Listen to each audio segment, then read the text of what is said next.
Going no contact with kids. Probably one of the biggest topics that come up whenever we talk about going no contact, getting away from the narcissist. People are like, how can we do that? How is it even possible to do it with kids in the picture? I have kids with him. We've been together for so long. There's all this entwinement and enmeshment between different kids, between different families, all these things. How is it even possible? Majority of people think that it's not even possible at all. So as a result, it's like, nope, can't do this. It's impossible. I want you to stop for a moment and just consider, what if it is possible for a moment? That's it. I'm not saying it is for you. I'm not saying that it is a reality for you. I'm just asking you to think outside the box just for a minute of what if it actually is possible? What would that look like? What would that be? What would that do for you? What would that do for the kids? And you might be wondering, how do I even protect them through this different dynamic? How do I work with them so that they don't become toxic? They don't get traumatized from this. How do I actually do this? Well, we're going to talk through today some effective strategies about going no contact while prioritizing the needs of your children and what that actually looks like. So stick around for a little bit. If you like what we're talking about here, like, subscribe, rate, review, like anything like that, to try to help people understand more about narcissism. And if you're new here, my name is Ben Taylor. I'm a self-aware narcissist on this channel to provide awareness of narcissistic abuse. I try to be able to talk from my experiences, try to talk from my perspective, also try to talk from the thousands of clients that we've worked with one-on-one or in group settings to help you get the right tools to get free mentally, emotionally, and physically from toxicity. How to continue moving forward in your growth, in your development, and in your change. If we can be a part of that, then I want you to go to rawmotivations.com, because love to be able to talk to you there, love to be able to help be a part of your healing journey. So understanding like no contact, excuse me, no contact with kids is more complex than anything else you've ever done, because you have different pieces legally wise, different pieces emotionally wise, different pieces logistics wise that come to the picture that make it very, very difficult to go no contact with kids. Now, you're going to have some narcissists that are going to be like, don't care, don't want anything with them, and they move on. Okay? Few and far between, but you're going to have that. Then you're going to have narcissists that are going to fight for the kids. And when I mean fight for the kids, they're going to be like, I want all the time with the kids, or I want 50-50. Now, you need to understand, just first and foremost, the reason why a narcissist is fighting for the kids 50-50 is just because either image or money. That's typically what it boils down to. Yes, there's other nuances, other types of it, but typically when he's fighting for the kids is just to protect his image to society, to the church, to his family, to other people out there, so he looks like a good dad. And this is why you'll see him come in, take pictures of him and the kids, so it looks like he's spending time with them, leaves before his visit's even over to be able to continue moving on with his life, but still looks like a connected, wonderful dad. Happens all the time. Okay, then you have where it's not just the image piece, but it's also the money. Of like, if you share the kids 50-50, he has to pay you less child support versus you getting the kids 100% because he doesn't care or doesn't want them. But if he does that, then he has to pay more money. So a lot of times those are the two biggest leverage and levers that you have going into mediation. Don't really do mediation, go straight to divorce, but going through the divorce process. Okay, image and money. That's basically the two biggest things that affect narcissists when you're going through this. Okay, but when we're talking about going no contact, it's hard first and foremost because you want to make sure the kids are safe, right? You want to make sure like they are protected going through this. There's a piece of this that them being in a toxic relationship is going to affect them, period, no matter what. There's not going to be a scenario that you're going to be able to put them in unless you're isolating them and lying to them that's actually going to keep them 100% disconnected. There's just not. And what happens is when you start to shield them to a point of you're not telling them the truth when they're asking questions, you're avoiding subjects, you're hiding stuff, this will later come back to bite you in the butt. Okay, because what will happen is they'll grow up, they'll start to realize, wait a second, dad was actually toxic. This was actually a toxic relationship that hurt mom. Mom, like, minimized it and put it to the side, and they'll turn on you. Seen it happen. So, one, just make sure you're being honest with the kids. Okay, they need to know the truth. Doesn't mean you're going in and being like, your father's a narcissist and these are all the things. It's just saying like, hey, like, why is dad not here? He chose not to be with us because he's with someone else. Like, he's a cheater. Like, whatever it is. Like, you have to understand, like, the level of honesty you're going to give your kids based on their age, but be honest with them. Don't hold things back, because when you do, it will only come back to hurt you more.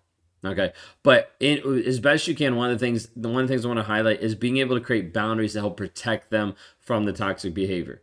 So you get to the place where you start to be like, oh, I don't want to keep them away from their dad. You're not. You're keeping them away from toxic behavior. If that person is unwilling to show up in a healthy way, they shouldn't have access to your kids. They shouldn't have access to hurt your kids mentally and emotionally. You're like, well, they're not hurting my kids. They're treating them great.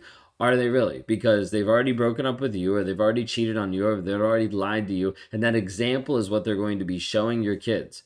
You're like, well, it doesn't seem like that. It happens over and over, because we see this where they start giving a different narrative to the kids to explain to them why they're not showing up in the relationship and why you're the bad person.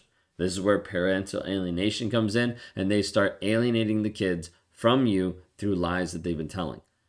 Okay? But this is really difficult, because we're talking about how do we have good boundaries while maintaining healthy relationships with the kids, and all of this going back and forth.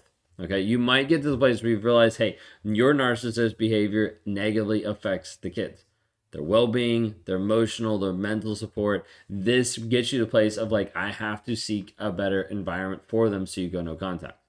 You break up, you start the divorce process, whatever this might be. Now, I mentioned before, like, we have to be able to consider legal stuff, legal custodial considerations, because you have to consult with people that are in your state, your country, like your area, to be able to understand what are the legal ramifications of what you need to do.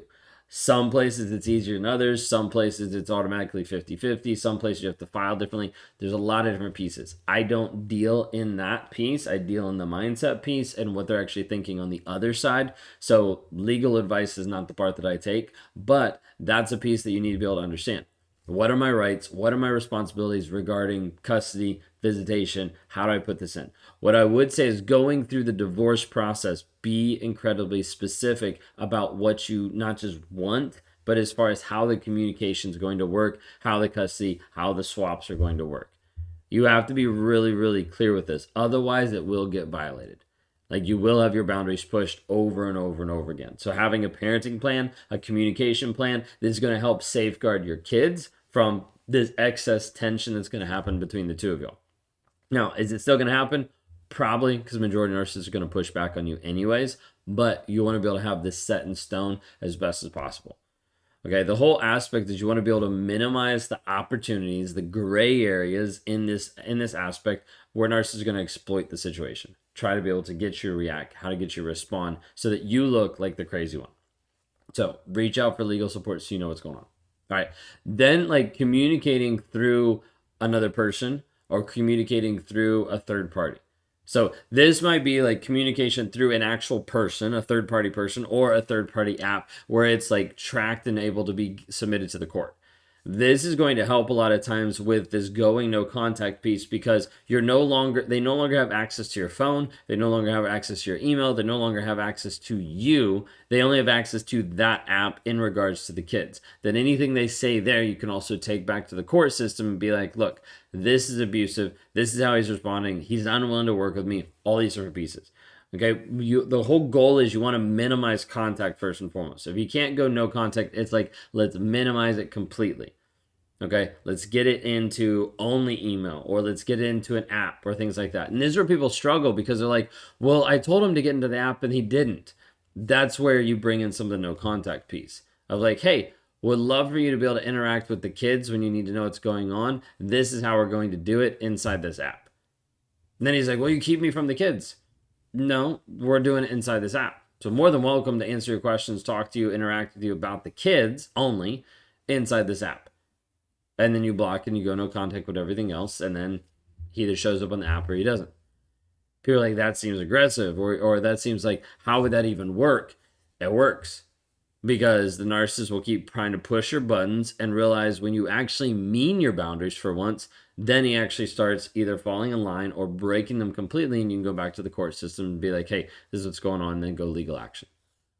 Is that easy? No, not at all. But it is the path that a lot of people have chosen to take that actually helps get them the most freedom. Okay, the whole aspect is trying to first minimize any contact. Now, what does no contact look like? Sometimes that's using the co-parenting app. Sometimes that's using a place where it's a third person talking to them and you don't have any interaction. Like with no contact, you'd want to be able to do like drop offs and swapping out the kids where you don't have any interaction with that person. You don't even see them. This is why some people drop the kids off at school. The other person picks up the kids from school. This is why sometimes they drop them off at like a parent's house or a nanny's house, or like we've had people have done swaps at police stations so they don't have to interact or see the other person, because the narcissist wants to see you. If he can see you, there's a higher level he can trigger you and he can start to control you. Okay?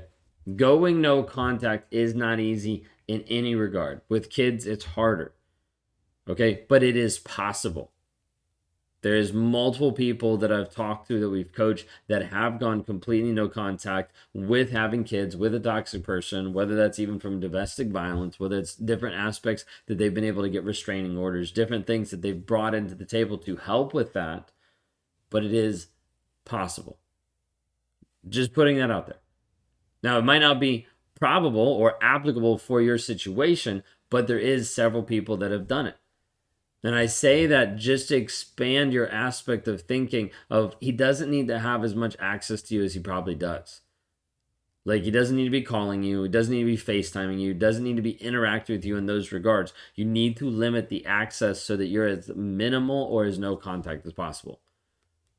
This is hard because you're also relinquishing different pieces of control over different aspects of either your life or the kid's life. So he wants to call and talk to the kids. Okay, you set that up in your communication agreement, in your divorce agreement, all these different pieces, and then he calls and talks to the kids. When he does, it might be something that you give the kids the phone and you walk away, because he's going to say stuff to the kids with you around to try to trigger you to get a reaction out of you. Like you have to remove all access of you from the narcissist. Otherwise, he will continue to poke and prod and push the buttons over and over and over again. This whole aspect of minimizing the contact is to help you heal and also for you to help create a safe space for your kids. Like your home has to be a safe place where the kids feel secure and loved, because they're not going to get the emotional and mental support from the narcissist. You have to be able to show up and encourage them open communication about their feelings, about their experiences, not stuff with him, that'll come up, but not stuff with him intentionally, but just like, hey, how do you feel about that? Like what is going on? Like talk to me about it. And diving in so that you're able to assure them that you're there to help support them and protect them, meaning you're not going to judge them, you're not going to shame them, you're not going to guilt them, even out of a place of love. Parents often do this, of having this condescending and this judgment piece on the kids, when in reality, they're only further pushing them away. But being open of saying like, oh, like that's what happened. Like, yeah, I still love you. I still support you. Like, let's talk through it. And you let the kids express, because they're not going to get that expression at the other house. There's a lot of other pieces we could say of that. We'll run out of time. Hopefully this helps. If it doesn't, just leave a comment below of like what questions you have or how we can actually help support you going through this process. If I can talk to you one-on-one, if you want to interact that way, you can go to rawmotivations.com, click on the one-on-ones. I'd love to help you as you move forward in your growth, in your healing.